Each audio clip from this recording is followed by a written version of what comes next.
Hello adventurers! This is a recap of all the significant events in New World which you may have missed or have strong opinions about at the very least. Make sure to leave a comment with your thoughts on any of the events of late, whether they are good or bad, because commenting makes your voice heard.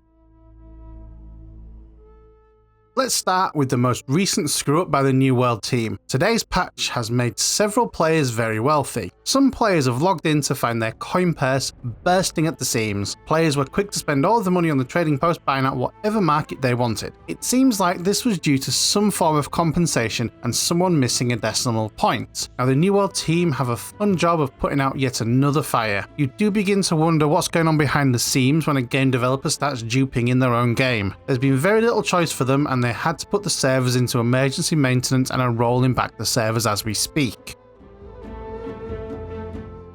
You've probably been living under a rock if you've not noticed the changes from the Into the Void update, but in case you missed it, the main focus of this patch was to bring us a new weapon, the Void Gauntlet, a magical fist weapon which uses the power of the Void to allow you to get up close and personal with this magical DPS melee weapon, or if support is your thing, then providing range buffs and debuffs. Either tree you pick, it's a lot of fun to play. The most exciting thing about this new weapon is that it scales off both intelligence and focus, which brings a whole new avenue of playstyle to anybody who likes the life staff. So have you tried this weapon yet? If not, does it sound like something that you would agree with you? There was a whole slew of bug fixes and changes within this patch, with the New World team boasting literally hundreds of changes, but this patch didn't come without its issues.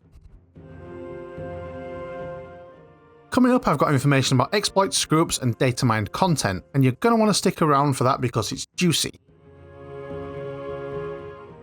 But before I continue, I'm going to invite you to hit that subscribe button. Subscribing means that you'll stay up to date with all the latest news, tips, tricks and guides for New World. If you don't want to subscribe, then how about hitting that like button instead, and then YouTube will recommend my content when it thinks it's right for you. In addition to the Void Gauntlet release, there were some notable changes, with the most significant being a massive change to the amount of crafting points required to obtain level 200 in any particular craft. It's not all doom or gloom, however, as the amount of crafting points for creating high level items has also been increased to compensate. It seems like the team at New World wanted to drive crafters to move away from the crafting of thousands upon thousands of low level items to making the most out of gathering, refining and the crafting systems. This has always been the most optimum way to level your crafting, as I explained in a previous video, but the New World team has now forced you to follow this path by default. It's going to be interesting to see how this affects the economy as a whole with the new demand for higher tier materials. And what are your thoughts on the crafting balance changes? Another change that really tickled my pickle was the update to the open world PvP system. In addition to adding more open world PvP missions, enabling PvP will now reward players with an extra 10% luck and 30% extra gathering luck, so the New World team are really trying to encourage and reward for being flagged for PvP. I've seen players seek PvP guild just for a taste of war, and even seen players leave the game due to the lack of combat. It's reassuring to see these changes in place, and I hope it helps draw players back to the game. If you're an Amazon Prime subscriber, then there's some new Amazon Gaming loot available for you to collect for free. This is the Autumn King Pack number 1, which includes the Autumnal Lord skin, an emote, a spear skin, and 5,000 marks of fortune. I don't know about you, but I've been saving up my marks for when they finally release a skin that's worth using. We've got the second half of this loot coming on the 7th of December, and then the Thespian pack is due on the 21st of December. There's still time to claim your Robin Hood packs, but you need to act fast as they won't be around forever. And for non-subscribers, you can grab a free trial of Amazon Gaming so you can pick up this content if you're so inclined. The New World team have enabled drops for all New World streamers, meaning that if you watch just 1 hour of a New World streamer with drops enabled, you'll be able to earn the skin The Royal Fisher. Just link your account with Twitch and you're good to go. This is only available for a few more days up until the 30th of November, so make sure you move fast if you're interested, otherwise you'll miss out. Since the latest patch, there's been a number of issues. A duplication bug was identified which caused the disabling of wealth transfers for the second time. The exploit was in relation to the duplication of housing furniture, specifically trophies. They were being duplicated and sold en masse on the trading post. The New World team re-enabled wealth transfers shortly after without having fixed the issue, but disabled the elements of the housing items that were instrumental to the exploit while the issue was looked into. The New World team have made claims that they removed 98% of the duplicated items and coins from the game, and have made claims that these dupes have not impacted the endgame progression following an investigation, and their investigation has not shown a significant uptick of max level gear. The New World team have been very vocal about bans for exploiters and the removal of their ill-gotten gains from the economy. They've banned 460 additional players from following this recent exploit. I can't imagine this is an easy task, but we've seen evidence of permanent bans happening in the form of people protesting their innocence on the forums. I'm definitely neither judge, jury nor executioner, so let me know your opinion on the bans and tell me in the comments, have you been banned unfairly?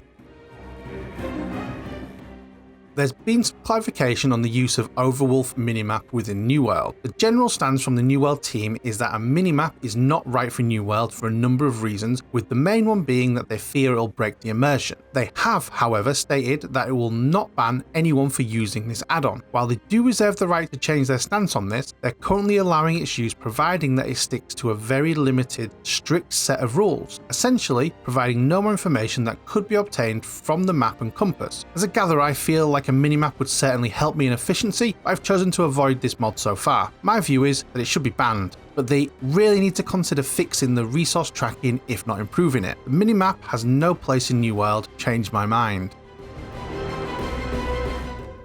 You may have been faced with a situation where you felt a serious lack of responsiveness within fights. The most noticeable is the weapon swap not working as and when intended. This has become the focus of the New World devs. They said that weapon swaps, dodges and attack inputs are a major part of the combat system and they want to make sure they feel fluid and responsive.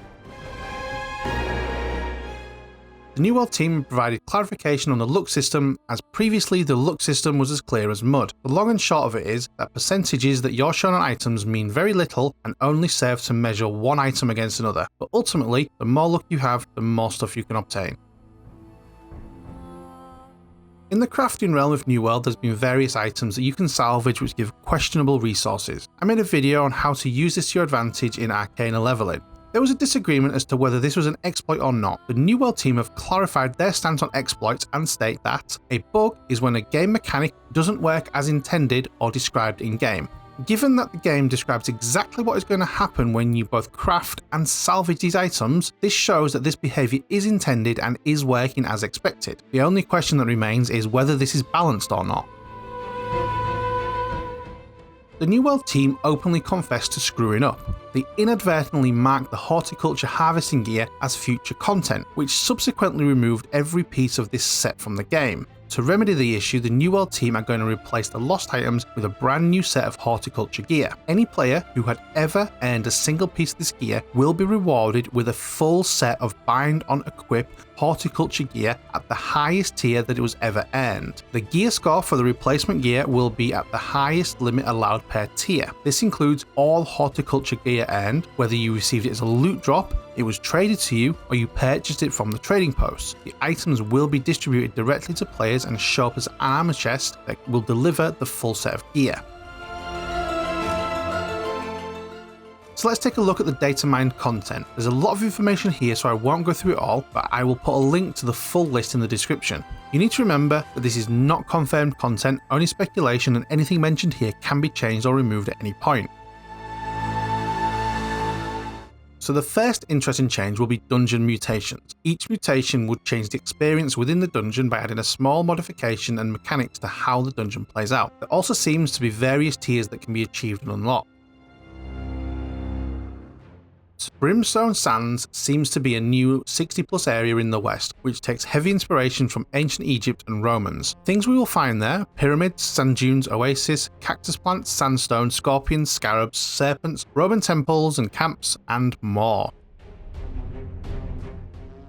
There's possibly going to be new dungeons, 6 new dungeons in fact, but we now know the name of 2 of them: Isabella's Lair in Shattered Mountain and the Aeneid in the new zone Brimstone Sands. It looks like they're designing a group finder system also. The sooner this gets implemented, the better. There's a possibility of being able to earn crafting EXP above and beyond the level 200 cap. It seems like we have an impending winter event, periodic rewards which could mean daily login rewards, some kind of challenge system, and a random encounter system which may be some open world boss kind of thing, which sounds really awesome. It looks like we've got some new weapons coming our way, and I expect we'll see these on the PTR before long, but so far we can see we're probably getting a dagger, a one-handed mace weapon, a great club which is a two-handed weapon, a celestial gauntlet weapon, pistols, a great sword which is a two-handed sword, and a goddamn blunderbuss. Now there's mention of horse gear within the Datamined files, so it could mean that we're getting the mounts that so many people have so desperately been yearning for. And finally, there is a myriad of new skins for various types of in-game content. So a lot has happened over the last couple of weeks, and I'm quite excited about what the future holds for the game. How about you?